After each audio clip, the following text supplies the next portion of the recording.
Ah, that's great. Hi, David. How are you doing?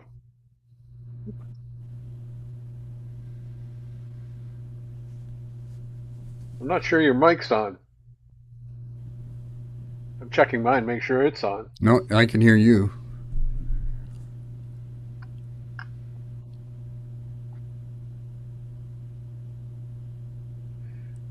What's happening, David? Your mic's not on. Isn't it? Can you hear Well, it me? is now. Yep. Yeah, yeah. Now, well, listen, well, I've got the Hi, two of you, George. How you doing? and good. Listen, well, I've got the two of you. I have a couple of questions I'm going to ask because there's nobody else here and there's nobody on YouTube right now. So what I'm going to do is I'm just going to ask you about the audio. How's the audio right now? It's fine. Fine. I'd like to find out Yes, good. how Yeah, the audio good. is Clear. now. Is the audio any different? I No, can't hear it. No different at there's a all. little bit of a hum. No. I can just hear it. Okay. I'm not sure where the Did you hum's say? coming Did you from. say, Dave? Did I, you say there was a I hum? can, yeah, I can do a very faint hum in the background. Maybe it's a hum from me. Let me shut the door. Did it go away? No? I can Is hear it it. My gone? dishwasher's right over my head, and I turned it on before I came down. You might be hearing my dishwasher because I can hear the hum from my dishwasher. It could be that. Okay, now I'm going to switch mics, and this will make a difference. I think it'll have a slightly hollower sound because of the room. Right now, I'm using my earbuds as a microphone, and I'm going to switch to my MacBook. There we go. How's that? Is that any different or much different? Yeah, that sounds actually. I like it better. The other one sounded more like a telephone, Oh, Hmm. well, right? so If I much could for the describe. earbuds. If I could describe it like that, it sounded more like a telephone, and this one sounds like a higher end microphone. It has more bass in it. Oh, all right. Oh, I like the bass, it makes me sound Yeah, Yeah. manly. sounds more realistic. Yeah, Oh, it good. does. All right. I like that. Well, thank you very much for that evaluation. And because, I don't often get a chance to experiment when there's only just a few people here. I don't like to do it when there's a bit of a crowd coming in. But anyway, uh, I'm not sure how many people will be coming in tonight, but I've sent out reminders, as you probably have received them yourself. Let's see. I want to talk a little bit tonight when a few more people show up about hyperfocal distance. I'll be covering hyperfocal distance, which is kind of a rare fish, at least among my students. I don't know about other photographers. It wasn't really an issue um, in my line of work, but I think that it's something for travelers. Anybody who's doing traveling wants to take photographs of distant objects as well as people closer to the camera when the objects are further away and they're closer to the camera to be able to get both objects in acceptable focus. So that's what hyperfocal distance is all about. It really comes in when you're focused at infinity. Anyway, we've got another person come in on YouTube. Welcome from the person from us to the person from YouTube. And if you don't mind, just in the chat and YouTube, letting us know who you are and where you're from. I appreciate that. So I might as well get on with it, even though we've only got the two people here from in Zoom. People tend to show up a little bit late. I don't know. I know that David Cormier is feeling under the weather, so I don't think he'll be here. But others seem to show up a little bit later as the program develops. Oh, by the way, there is one thing I just wanted to mention. I am now, where is it? Here it is, Oh yeah, I saw that. wearing my 40-year pin from Mohawk College. 40 Good for friggin' you. years, eh? Yeah. And the funny Wow. part about it is I received my 20-year pin in December of last year. And then I Yeah, went to HR and I said, "Well, wait a minute. I think I've been here longer than that." And the HR people said, "Let us look into that." Then they discovered that I've been with them since 1989. Wow. So on a Tuesday, they invited me to the awards dinner for 40-year people. So I went to that. And then they said, in August, you'll get your 45-year pin. And I said, you know what? I've always heard that as you grow older, time flies. But this is ridiculous. Yeah. Yeah, that's a lot of years in a 6 months. It is. It is. So, but the nice part about it is I didn't actually age Yeah. Yeah, yeah. You according did to all the that ahead years. of time. Okay, so I might as well talk about, let's see, what's next here? Grab my little switcher. We're going to be next week. Andrew McLaughlin is going to be here, and he's going to be talking about his wildlife photography, particularly when it comes to dealing with water, because he does some underwater photography of octopi and other fish and even turtles, I think. So that'll be an interesting thing. And he's going to talk about the equipment and some of the challenges he faces doing that kind of photography. And I know that it can be challenging. So anyway, that'll be next Wednesday night.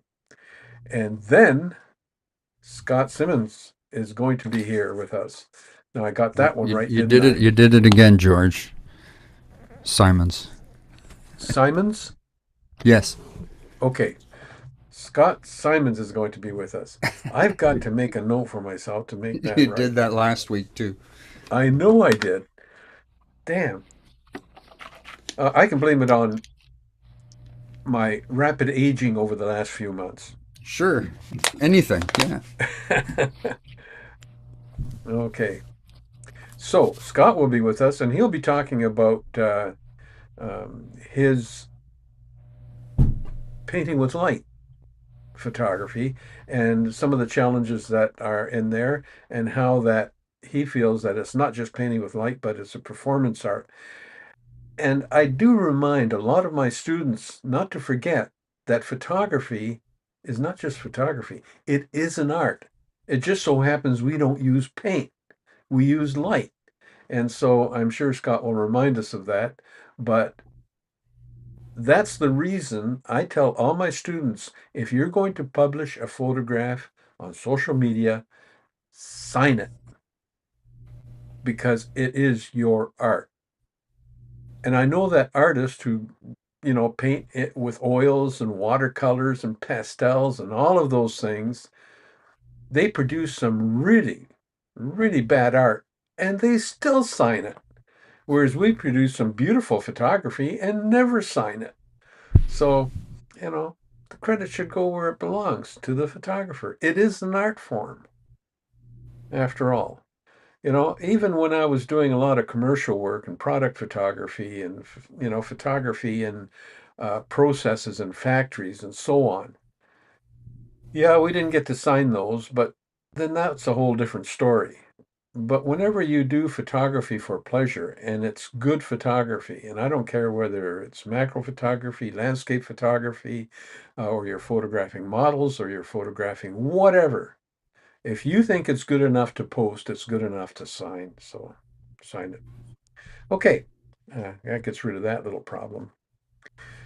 Now, Chris Atkins will be here. I talked to Chris, and he said that as soon as he has some time, he's going to put together a little program for us on his deep sea photography and the search for a U-boat off the coast of Newfoundland. So that'll be interesting. Now, I'm very quickly going to be talking about, let me just activate this. Good. Let's see. Oh, we've got somebody here. Hang on just a second.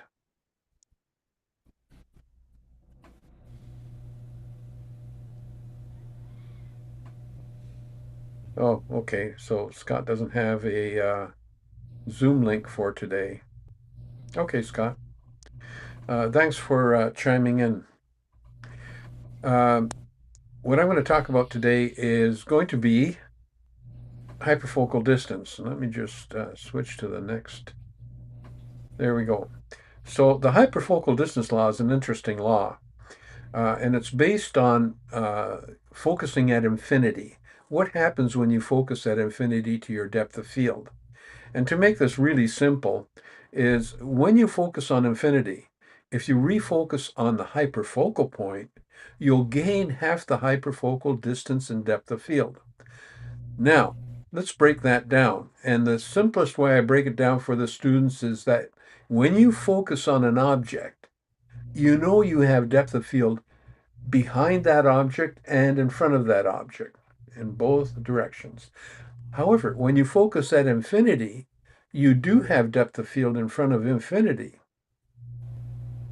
But here's the thing, you also have depth of field past infinity. Well, that's pretty useless. I mean, I've never had an occasion to focus on anything past infinity. Uh, well, not since the 60s anyway. But here's the thing, that we should take advantage of that depth of field that is past infinity and bring it forward. And that's what the hyperfocal distance law is all about. I'm just going to welcome another. Hi, Scott. So we've got two Scots and we got the two Scots back. All right. So the hyperfocal distance law, and here's how it works. We have a camera set up here and we've got some flowers in the foreground and there's a spot in the water there, and then there's at the other end you've got infinity. So when you're focused at infinity, that closest point that's sharp, which is that dot. Let me just see if I can get a red arrow going here. I used to have a red arrow. Red arrow, come here. There we go. So that's when you're focused at infinity, that's the closest point of your depth of field. That's the closest point of your depth of field. Now, that point is known as the hyperfocal point. The distance from the camera to that point is known as the hyperfocal distance. So from this point to the camera is the hyperfocal distance. And what the law states is if you refocus on the hyperfocal point, you will gain half the hyperfocal distance and depth of field. Because effectively what you've done by focusing on this hyperfocal point, you've brought your depth of field all the way from infinity. So your furthest point that's in focus now, or acceptably in focus, is infinity, nothing beyond. And you've gained half the hyperfocal distance and depth of field. Now, to give you sort of a practical application of this, and the way some photographers do it is because you know, that hyperfocal point varies depending on obviously what aperture you're using. That can vary as to where that hyperfocal point is, but just roughly at f16, your hyperfocal point is about 12 to 15 feet away. So if you focus on the ground at about 15 feet from you, just to be on the safe side, that means now you've effectively used the hyperfocal distance to gain some depth of field. So if you focus at about 15 feet, then now you're 7.5 feet closer for your closest point for depth of field. And that's kind of cool because if you've got somebody standing at a lookout and you want them sharp and you want the mountains sharp as well, then if you use this law, they will all be acceptably sharp. Now, of course, you can get there's an app for everything, right? So you can get an app that actually gives you what your hyperfocal distance is. But you can do this roughly by using just what I said, focusing at about 15 feet in front of you at f16. And you know that if you open up your aperture, you're going to lose that. It won't be 15 feet in front of you. It'll be, a little bit further away. But nevertheless, this is a good way to get somebody that's close to you, or an object or flowers or foreground that's close to you, as well as the distant object, acceptably sharp in your photography. So that's really what this depth of field is all about. So when focused on infinity, if you refocus on the hyperfocal point, you'll gain half the hyperfocal distance and depth of field. Now, is this used anywhere else? You bet it is. As a matter of fact, let me see if I can just get back to me like this. Good. Anybody ever use one of these? Sure you have. Matter of fact, I've used them only because I don't like taking my good equipment down on a sandy beach where there's some wind, and I'll take one of these things and I'll take photographs with it. And on the back, and I gotta use the bottom of my glasses here. On the back it says, let's see,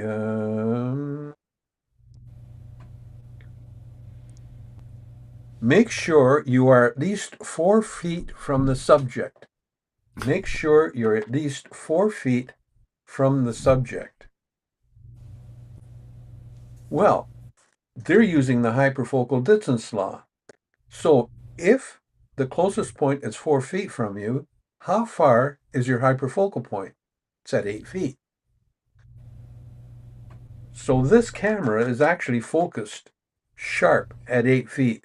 If you want to take sharp photographs with a fixed focus camera like this, all you have to do is say, okay, they say that the closest point should be 4 feet. That means it's focused at 8 feet. So anything that's at 8 feet will be sharp, right on. And that's how to use these cameras if you want a really sharp photograph, because I've done that. And I have had prints made for friends, and they said, man, you use this camera and you got a print that sharp? Yeah. I said, I took my own course. So that's hyperfocal distance law in a nutshell. Any questions about that, guys? No? Okay. Yeah, you can look that up. You can Google it. I think that. Oh, by the way, do any of you teach photography or run courses in photography? I do stuff for other camera clubs. Yeah.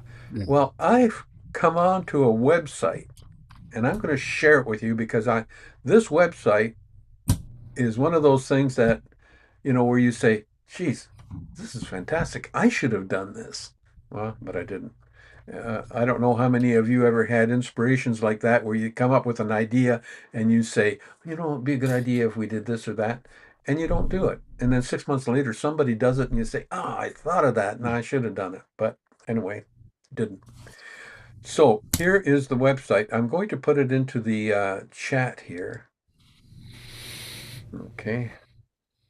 It's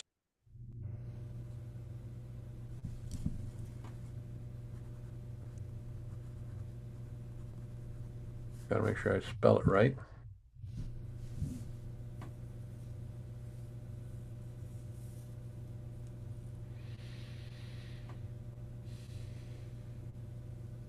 So it's photoscope.com. Photoscope.com. And if you ever get into a situation where you want to show people things about shutter speed, aperture, depth of field, whatever, this is an excellent site. And not only that, it's a collaborative site, which means that if you think you've got something you can contribute to this site, you can do it. And they will give you credit for doing it. Now, I'm not sure how this works, only because I just came across this site yesterday. So, and I'm always looking for a variety of sites that have anything to do with photography. As a matter of fact, I look for a variety of sites that have nothing to do with photography, but are just cool sites. and sometimes I share them here, but I always share two websites with my students after the class is over, so they can enjoy it. And I Yeah, it have a looks ton of pretty them, cool. It man. looks pretty cool. I'm just looking at it on my other screen while you're It talking about it. is. It looks It like they really got is. the And you can move the lights around. They got the interactive. You can see how your lighting affects things, and yeah, it's and cool. not only Yeah, very that, cool. in the exposure on the bottom right-hand side, they've got your uh, metering scale from your camera. So if you're doing Okay. exposures like aperture or shutter speed, you know, uh, the shutter speed one for motion, it has auto. It's on aperture. Um, it's on shutter priority, so it's automatic. So if you set the shutter, it sets the aperture so that that meter is always zeroed out. But on exposure, I think there you can move it around. You can underexpose and it shows that you're off center on the exposure meter. Or if you're overexposed, you're off center on the exposure meter. So you have to bring it right, get the right aperture, and then it allows you to take the shot. And it even gives you a nice little congratulatory message that you've done well. So it's cool. Yeah, it I looks pretty really like cool. it. I think it has some potential.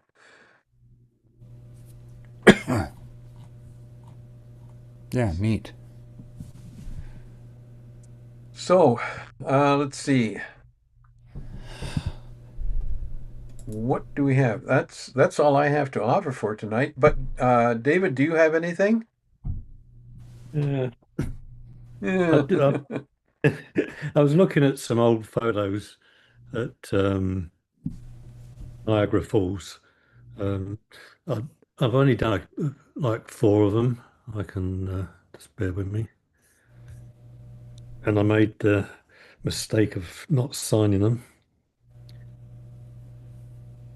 Uh, so- Now everybody's going to be self-conscious about unsigned yeah. photographs.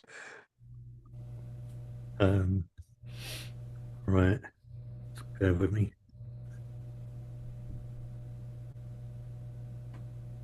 Sure.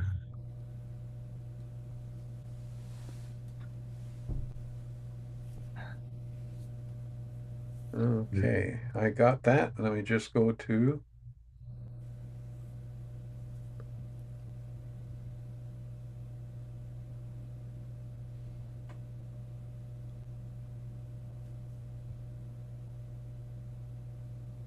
Okay, let's see.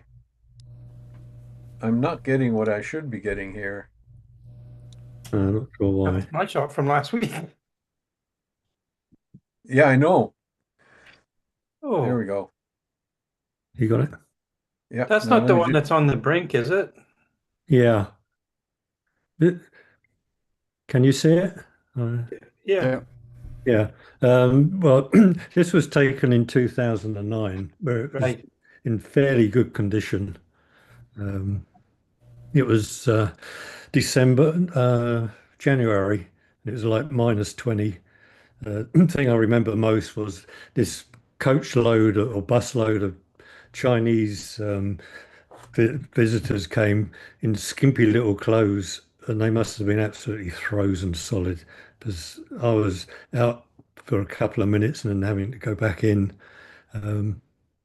Right, this was taken in 2020, and as you can see, it's deteriorated quite a bit. And I think even now it's even worse.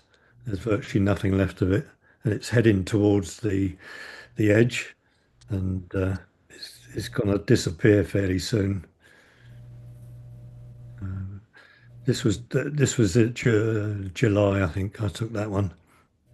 And then so I'm just going through photos when it was I think it was like minus 24. It was pretty phenomenal. Mm. And it's just the mist was phenomenal. It was just by chance that the company I was working for, we renovated all of this building, and on the roof they've actually got heating on it to prevent ice build up. Just because otherwise the roof would just collapse very quickly with the amount of ice that build up on it. And that one's just another one. And I got some others which I haven't had time to do, but it's the lamppost and the it's just like a mirror image with the wind and the ice. It just builds up and on the trees, etc. You get some fantastic photos. Anyway, that's all I've done so far. Had quite a busy week last week, so didn't have much time. Okay, well, that's good. Listen, whatever happened to that boat? It went over, but what did it just smash to pieces or I what? think it's right on the edge at the moment. The bits of it of it's just the whole thing is just where it was in fairly good condition, and then as I say, a couple of years, well, 6 years ago now, it was getting really bad, and I think there's virtually nothing left of it now. Yeah, when the ice lets out, when Mm. they let the ice boom out and all the ice and the wind come down the river, Yeah, it pushes it down a bit, and it's there's just nothing left of it. It's just yeah, it'll just sink and disappear.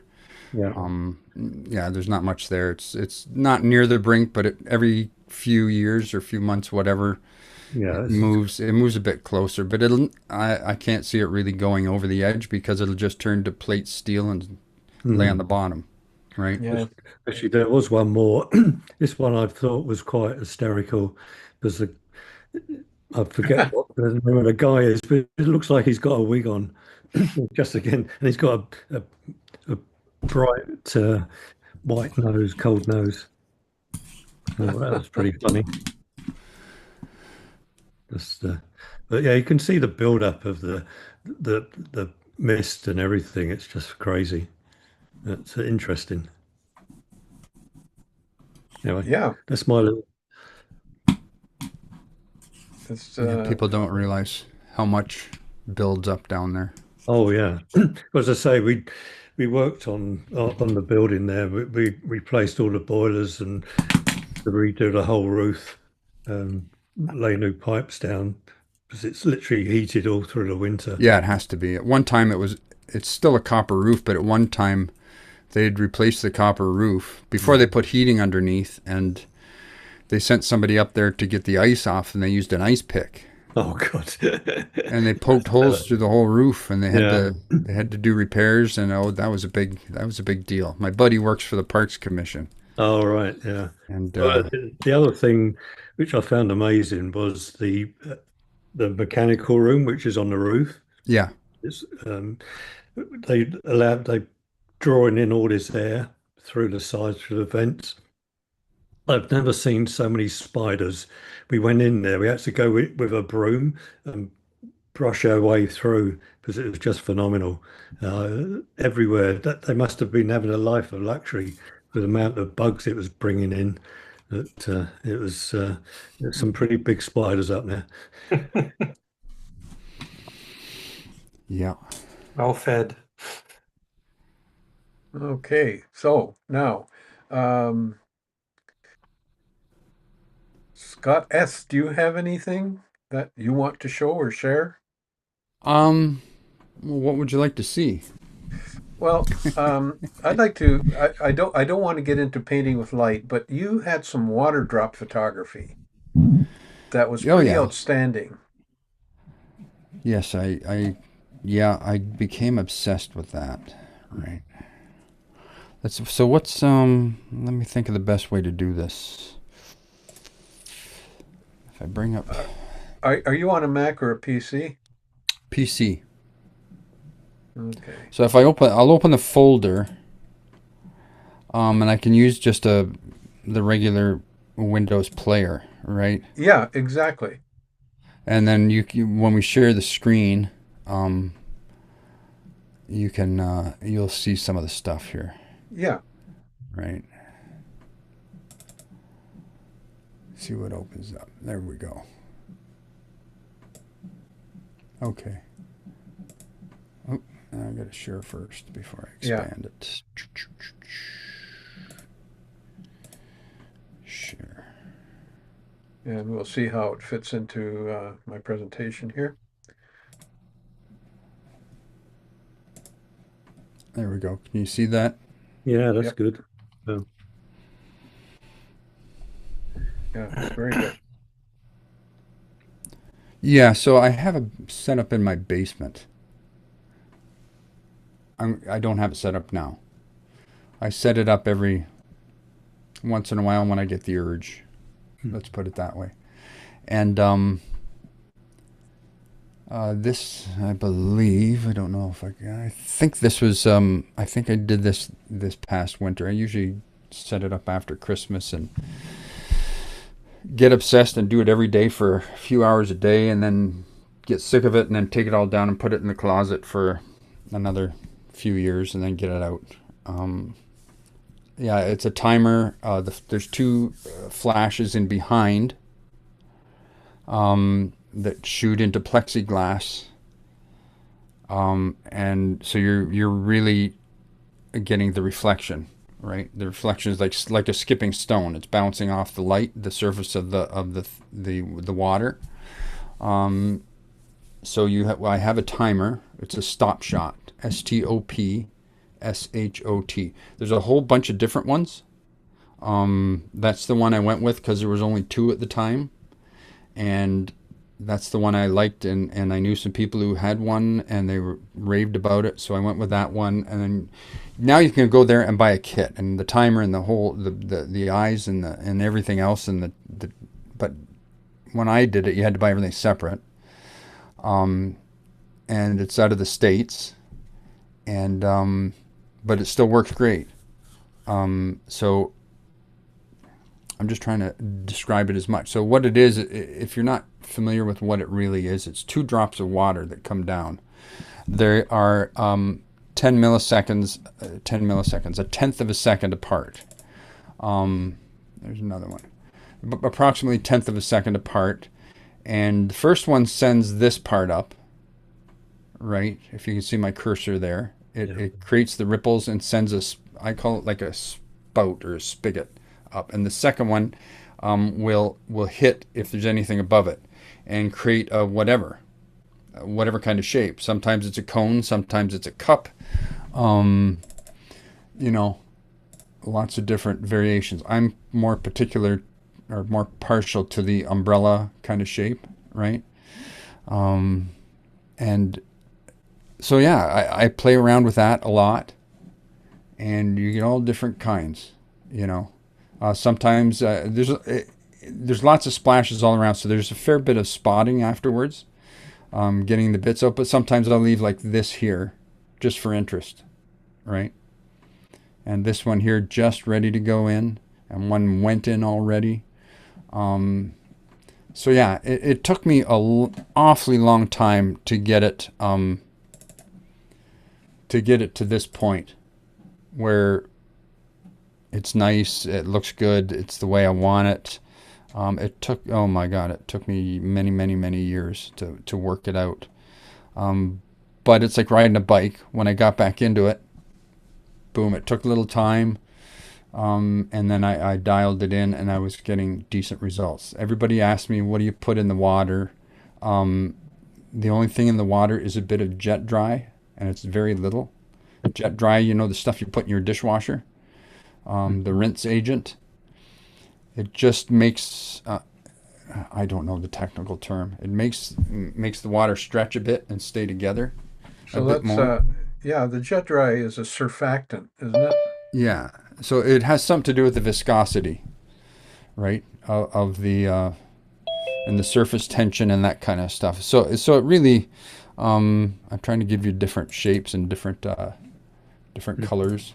There's also some food coloring.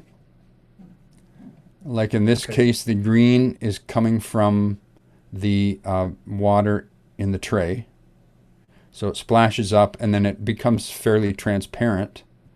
If you don't put too much in, fairly transparent, and you get a colored spout here, and then it looks like it probably had blue in the drip that came down, and then it comes down and splats, right? And then it's also, the color is affected by the background color. Yeah. Right. because it's shining through, because it's translucent. It's not like it's solid, like paint. And then I adjust the lighting. That's the part that I had the most fun with, is adjusting the lighting so I get the different colors in the ripples. You're always going to get ripples, but I can have the blue and yellow split here, or I can have it split way up top. But I like it splitting around the middle, and then you end up with these, yellow, blue, yellow, blue, yellow, blue going through, right? Yeah. So yeah, it's lots of different variations, right? Different colors. And then when you take it into post, you can also, like, this is fairly orange. If I think it should be a different color, I can select it and pull it either way. Make it a little more red, or make it a little more green, or whatever color you want, right? But for the most part, I just adjust to make it look nice. It doesn't take a lot of processing. Most of the work is spotting out the little dots that go flying. And once you're dialed in on your settings, which doesn't take too long, you get repeatable results, which is what you want in this. My question would be, when you're doing this type of work, I don't know if you really consider doing this, but do you have any photographs of the actual setup? Setup, yeah. Yes, I do. And I'm trying to remember where I have them, Like, because I do have them. I think let me check here. Is that a big thing or a small thing of water? Or Well, swimming pool or that okay. So when we talk about obsessing over things, obsessing over, I just get back to normal here. Drops. Oh, here's my setup right here. Hang on, what is it? What is that set as? Oh, that's at a. Hang on here.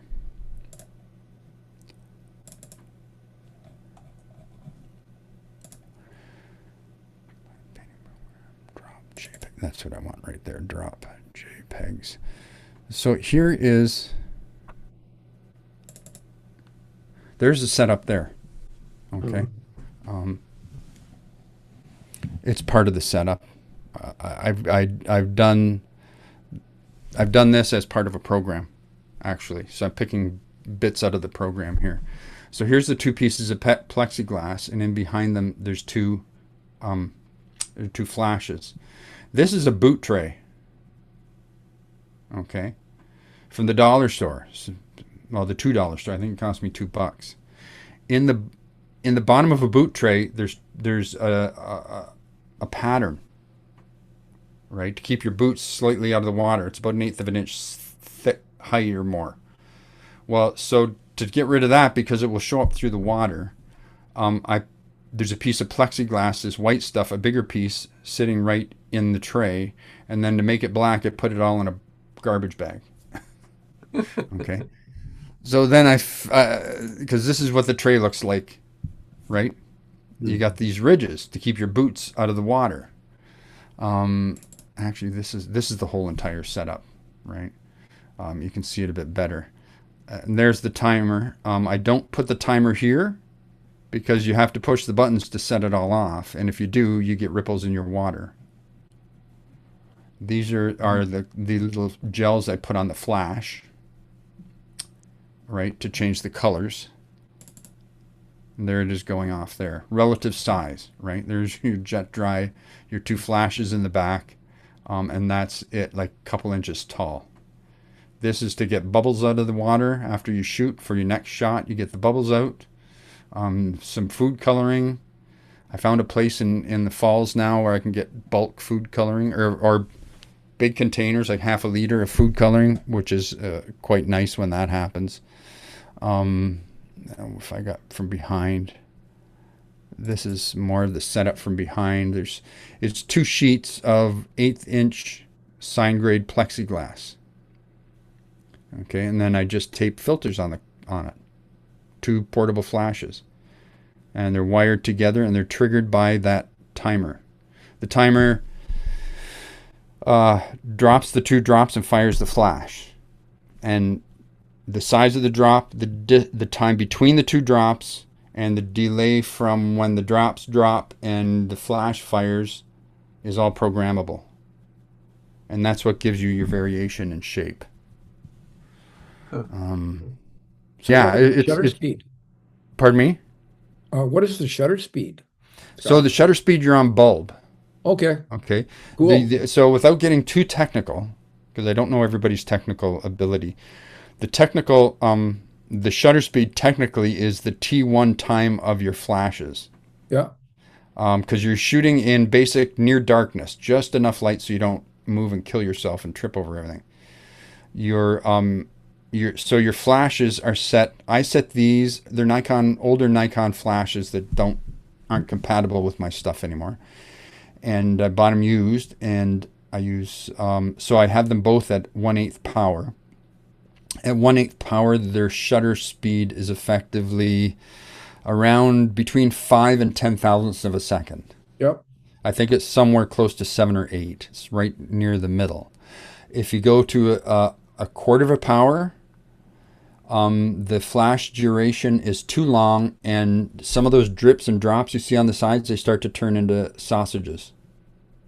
Okay, it's just a little too long of an exposure. So 1/8 is a good balance between yep. a flash of light and bright enough that you can keep the ISO a decent level that's not going to create noise and stuff like that, right? So yeah, that's kind of it in a nutshell. These are the screens, and that's the delays and different sequences, and they come out the sides, and you power in and triggers out, and you just adjust here, right? So it's really interesting. It is technical, right? Here's all my colored stuff. Yeah. Wow. Some colors I like So, better than others, and I have a color wheel so I don't put two colors that don't work well together.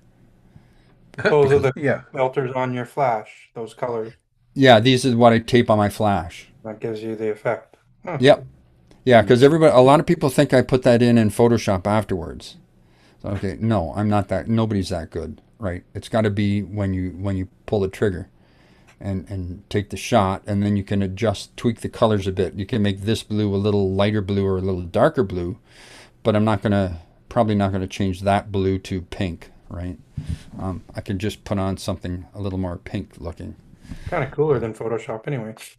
No, Well, yeah, not much. I'm so A little more creative. if you know me, I'm more old school, getting it right in camera, and doing it that way. That's more of a thrill to me than saying, "Oh, I pushed like 8 buttons and I got it working the way I got it looking the way I like it."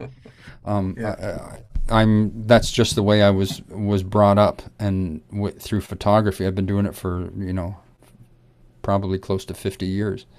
So yeah. The other thing is there's like a flash. These goes to each flashes. I was using like the peanut slaves and hardwiring one flash and then slaving the second one, but you can pick up the delay in the water drops, Yeah, and you get like a colored shadow.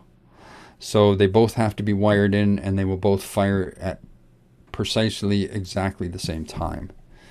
And cover everything in plastic, because it gets everywhere. No matter how hard you try, it gets everywhere, right? And these were some of the first things I did before I had anything, before I had timers and all that stuff, and I was so thrilled to get something like this. And this is the first time I got like a cup-shaped one. Yeah. And yeah, so the other thing you can do with the setup is this. And this is black plexiglass, and this is coffee cream, half and half. You Yeah. fill the tube up with that, and you put one drop down, and it goes to about the size of a dime. And then with a little paintbrush, I dab in food coloring. And then I set the second one down, and it has a delay when to shoot the flash. So it hits and then shoots the flash, and then you get this kind of a pulling out effect. The trouble is you got to clean the plexiglass and do another shot, Mhm. right? So about 40 shots a night, and then you're you're going crazy. You got to shut it all off and turn it. It just makes you crazy. Where Yeah. water drops, 3, 4, 500 shots a night is not uncommon, right? Most of them you're just gonna not keep, or you're gonna not work on. But for the most part, this is much more frustrating because you gotta wipe it off, and then you gotta re-wipe it to make sure there's no smears, because cream has fat in it. So anybody who's spilt bacon grease knows it's not a one wipe No. setup cleanup, right? Here's a better explanation, actually, right? This spout goes up, and then the second one comes down and hits it, and you can see right there it's starting to spread out, right? Yeah. Boom. So yeah, it's a ton of fun. If you're not overly patient, shoot something else, Yeah, exactly. because this will make you crazy. It really will. Very very easy to drive you right around the bend. Well, I can Um, see that one of the challenges, actually, to something like this, uh, is MacGyvering it. yeah, absolutely. And that's Yeah. to me that to So, me that's one of the fun things about photography, whether it's here or I'm in the studio shooting a model, or I'm out shooting bugs, or whatever kind I'm doing. That's the part I really like about it, is the problem solving. yes. Um, like that, to me, I get a kick out of it, and I'm able to do it. And sometimes it works, sometimes it doesn't, of course. But to me, I like that process you go through of solving a problem and then pushing the button and look, hey, that worked. Wow, I wasn't expecting it, but it did work, Yeah. right? So that's Yeah. yeah, that's to me that's part of it. And this was huge problem solving because I didn't have anybody to talk to rely on, right? Yeah. It was stuff on the internet, um, and I started talking to this person in England that was doing it, and it ended up being some teenager who got into it, and he was doing it, and he was doing stuff, and we would go back and forth and this and that. And then there was some lady, I think her last name was White, and she was in London, Ontario, and she did really beautiful work. And her setup was in a chair that was upside down with the four posts, and she had everything going between the chair, and the thing was in the middle.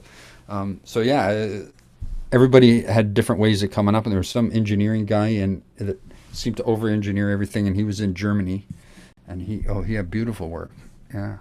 Hmm. So yeah, it's very interesting stuff, right? Oh, here's the. Oh, I didn't share first. Hang on. This will give you. Oh, where did it go? Share. Let me open this one again. There it is. There's your flash duration. So at 1/8, yeah, okay, I was right. 1/8 power is 1/8 thousandths of a second. So that's your effective shutter speed, Yep. without getting too technical, right? Right. 1,000th of a second. It's a lot of light, but it's not fast enough to stop the action, which is what you want it to do, Yes. right? So that's why if you look in the metadata for my images, it will oh, what have I done now? Oh, stop share. The metadata, it'll like be a 1 second exposure or something like that. Well, how did you do that with a 1 second exposure? Well, yeah, it's the T1 time of your flash, they call it, which is the flash spike, how quick that goes. Yep. That's what's making your exposure, right? So, yeah. So, Scott, I've got a question. Yeah, go ahead. I know that you're going to be doing painting with light on the 27th, and I've promoted the heck out of it, and I know a lot of people have shared that too. So I'm expecting quite a good crowd on the Mm-hmm. 27th.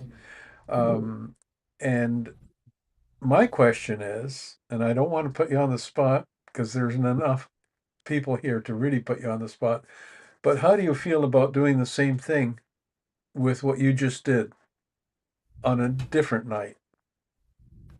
because I'll promote that too. Oh, about the light painting? Yeah, no, do the light painting, but then have a different one for the water drops. Oh, you whatever you want. Like, yeah, I'm good with it. Yeah, Okay. yeah, Yeah, yeah. Yeah. Yeah, you you did just it on have a recording, so I can't back out, right? You got yeah, it. You got it on a recording. He said he was going to do it. Like you were there. You heard me. that's Yeah, right. I don't mind. I Okay. enjoy doing this kind of stuff, right? Yeah, I I can I, see I that. was Yeah. brought up through the camera club system, and it's always putting on programs and helping each other and helping Yes. other clubs. So I've Yeah. been touring around and doing like from Niagara Falls, 20 minutes in every direction. There's at least one other club, Yeah. right? So I've been doing programs in clubs for 30 plus years, right? So like I said, I think Scott, you're did you tell me you're signed up for the workshop we got coming up in London? No, Somebody did. nice. Maybe it wasn't. No, I guess it's on the 30th. My buddy and I are doing the light painting. We're have our model and we're going up to London and we're doing it up there. So somebody chimed in. Oh, I'm all signed up for it, right? And so we're going up there from doing two workshops of light painting for London Camera Club. Oh, maybe you So mistook me when I said see you there oh, for the this.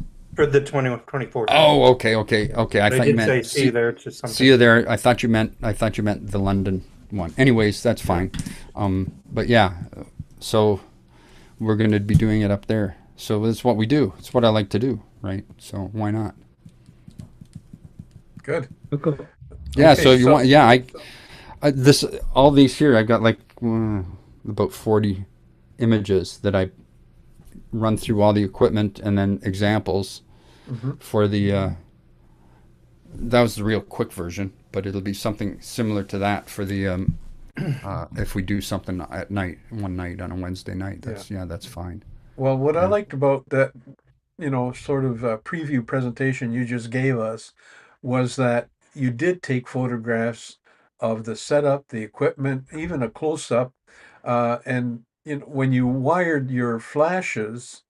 I think one of the things that I really enjoyed when I had my commercial photography studio is we got into situations where we had to MacGyver a lot of things, and you start going to, well, back then maybe even Radio Shack to get adapters and then adapters on top of adapters in order Yeah. to adapt it to our Yeah. wiring type, and Yeah. Now you go to Amazon and yeah, hopefully the description and the picture matches what they send you and little chords and bits and pieces and it can come exactly. tomorrow and yeah, Okay. absolutely. So yeah, it's just a different way of doing it, but you're rooting through that's what photographers, especially if you got any kind of studio at home, you got boxes and drawers of stuff that may be obsolete until next week Until when you you need think them. you might need it, right? When you Yeah, And need then it. yeah, and so you never get rid of anything Yeah. no. unless it's Okay. broken or cut in half or something like that, right? Okay. Well, you Yeah, can go. imagine. Hang on just a minute, Daryl. You can Yep. imagine Yep. at the height of my commercial business, we had 3,000 square feet of studio space in Wow. an industrial area. We had a huge cyclorama you could drive a car onto.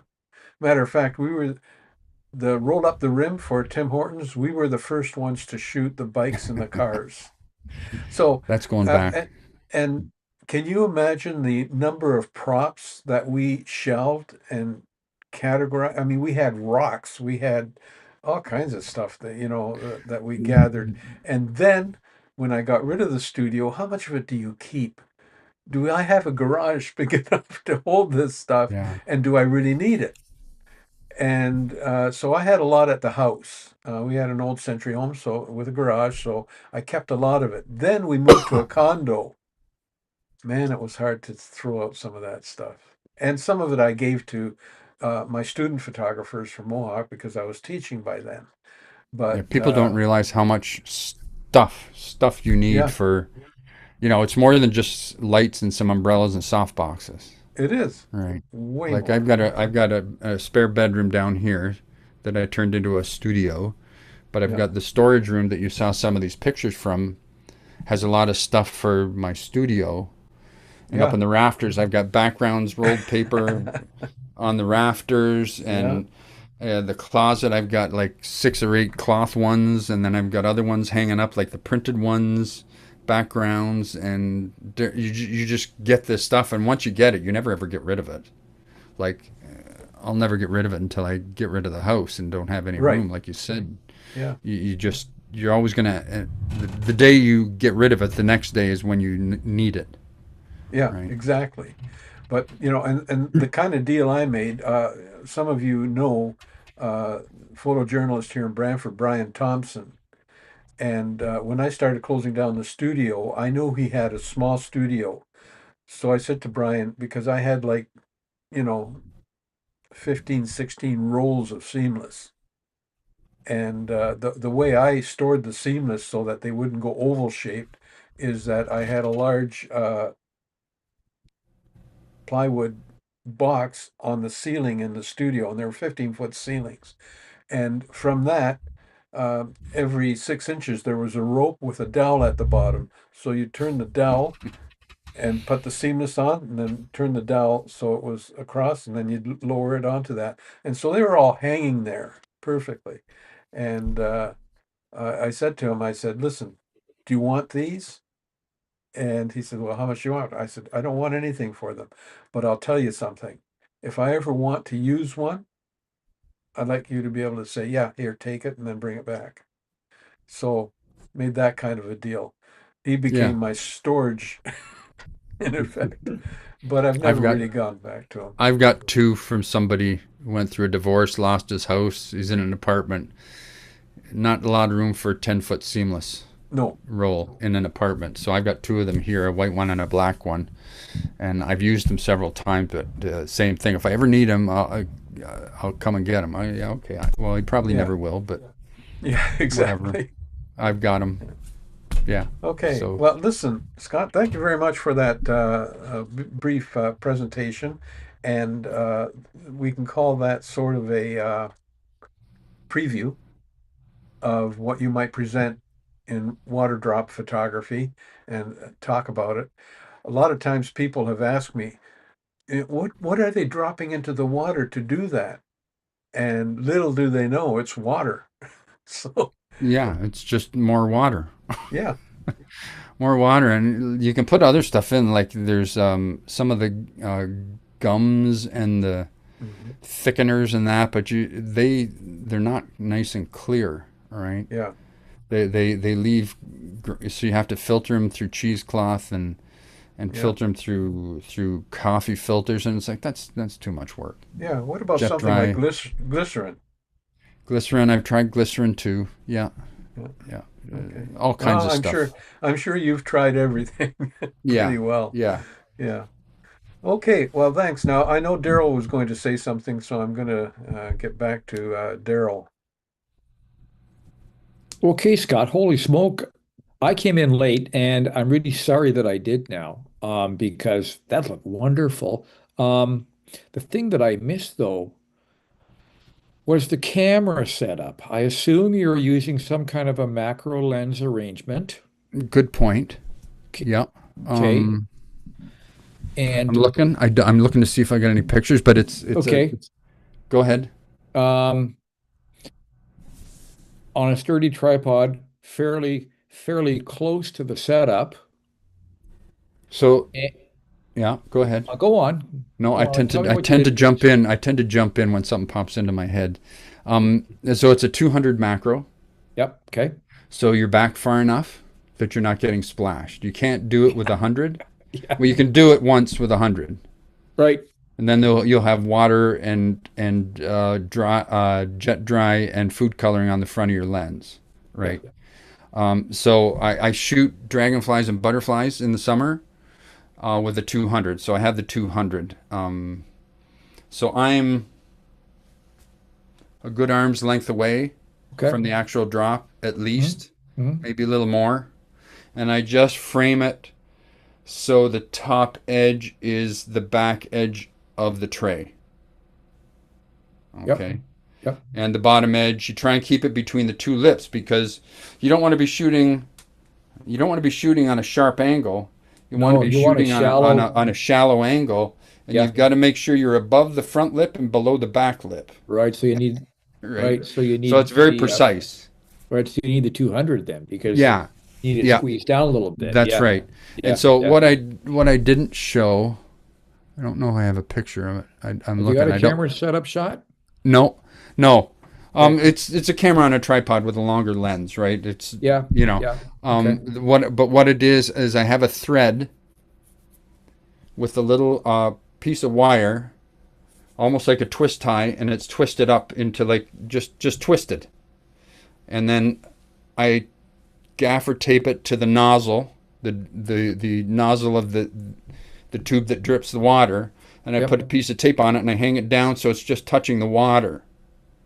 And that's how I focus. And that's Ah. how I frame. Because I had a real Yes. hell of a time at the beginning trying to focus. Oh yeah, How do because you focus on something that lasts about a third of a second, right? you Or you less, right? yeah, not even a modern camera A can. little hard, Yeah. right? Yeah. Yeah. So Yeah. it's manual focus. You dial it in. You're shooting it like f/16 or more. Yep. Yep. And so you got enough depth of field to cover the top of the drip. But that's a good question. That's something I left out. But yeah, a thread with a little piece of wire twisted up, and that's always taped in the same spot. And every time I kick my tripod, I put it back Yep. down and I turn the lights Yep. on Yep. and readjust. But Yep. yeah, And that did took you tether me the camera to a screen so you could no, really see what's no, going on? no. No, you didn't. Wow. I just plus Yeah. magnify it, make sure it's Yeah. sharp Yeah. when I get it, and then I'm good, right? Those are Cool. good questions. Good questions. But yeah, that would be awesome. But I yeah, I don't have enough to have more screens and computers and stuff, right? I get enough. It's enough having this. So yeah. Fascinating setup, But man. it did take You know? again. We talked about troubleshooting and figuring things out. Took me a long time to figure that out. Yeah. How to get something to focus. You're gonna make me want to go out and try and find a used timer somewhere. Yeah, well, they're even then they're relatively for the amount of joy you're going to get out of it. Yeah. Um, How much you're you're gonna use it? Yeah. you're going to buy it, you're going to use it, and you're going to use the heck out of it.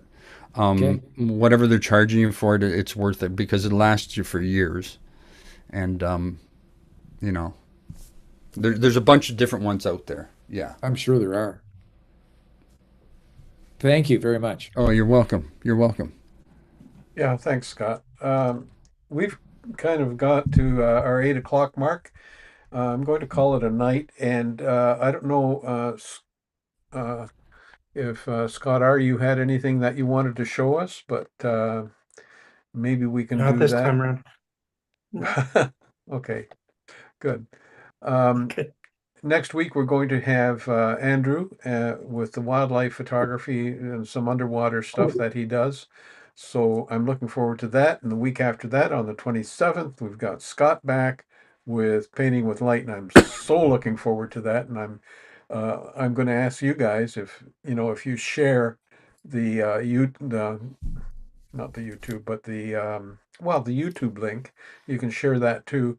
But on my Facebook page, you've got if you share the link, I'll post that again. I'm going to share it on Instagram too this week, so that in 2 weeks we'll have a little bit of a crowd because it's exciting. I find all this stuff exciting. I mean, this water drop photography, I would probably never attempt it, but I do enjoy hearing about it, and I do enjoy the challenges as a photographer that you faced with that, and then the accomplishment, those final images. I hope you've got a couple of them up on the wall at your home. Um, no. No, my wife only wants so much stuff. She doesn't like big pictures of dragonflies on the wall either, which I'm kind of disappointed. But Uh, that's fine. That's fine. I look at them. I'm happy with them as long as I'm happy. Whatever, right? Um, yeah. yeah. Have No, you I always looking at them. have you ever considered an exhibition? Um, I've knocked the idea around. I don't know where it would happen, and I don't know that much about that kind of a thing, right?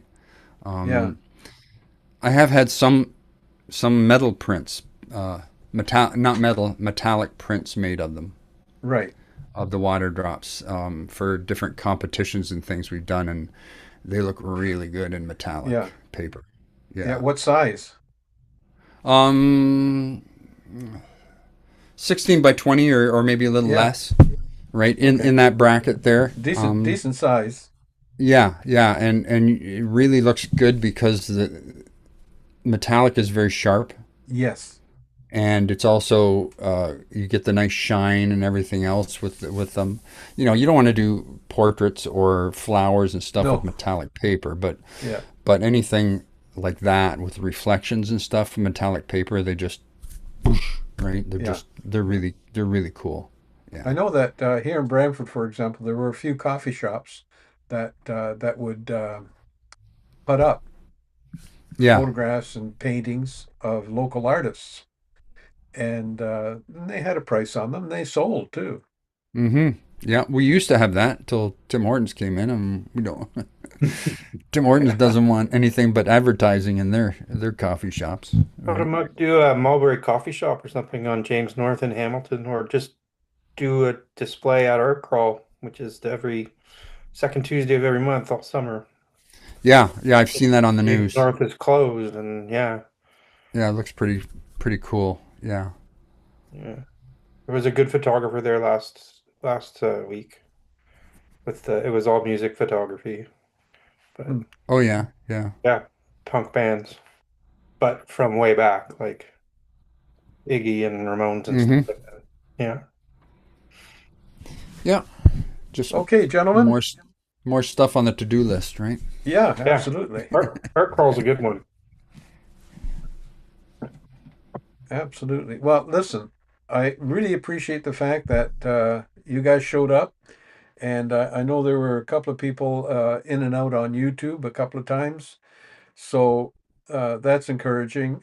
Tonight wasn't advertised, probably early enough. I did it this afternoon as soon as I finished class at Mohawk. I came home, then did the little graphic that I do, and then I broadcasted it out through messages um, and I guess maybe that's how you got here. The one thing I do want to remind you of, as far as Zoom is concerned, it never changes. It's always the same address, same ID, same password every That's week. good to know. And I'll That's I'll why I keep it, didn't. Yeah. yeah. I'll keep it like that only because that way you don't have to go searching for it. And I'll keep it that way until, something happens that, somebody crashes it and comes in and but the beautiful thing about if anybody does crash it, the program that I have, I can kick them out and keep them out. So, um, yeah, well, today, eh? So anyway, what I'm going to say, and this is for the on behalf of um, YouTube and so on. I'd like to anybody who's here give me a like, and of course, give me a subscribe. If you subscribe, then you'll be aware of all the things that are coming. And please share this Wednesday evening class. Well, I call it a class, but it's really just a chat, a get together of like minded photographers, whether you're students or just learning. We're here to help you if you want that. So, yeah. Yes. Yes. Yeah. Thanks. Hey, listen. Um, this tie came from, it just arrived today. And, I ordered it from China. uh, David from China. And uh, it just arrived today, and I ordered a whole bunch of them, actually. There's this one, and there's another one that is just cameras down the front. It's black and with a little splash of red. The one thing I can't wear, I've got some really cool ties I wear to class. I wear a tie every time I teach, and they're cool ties, but they've got green in them, and that's no good because anything that's green on my tie will become a brick wall because I'm using green screen, right? So, yeah. Thank you very much, though, Daryl. I'm glad you appreciate that. No, absolutely. And this is easy to store, by the way, Scott. And with that, gentlemen, I'm going to say good night and thank you very much for participating. And of course, I'm going to show the flag. Good night, everybody.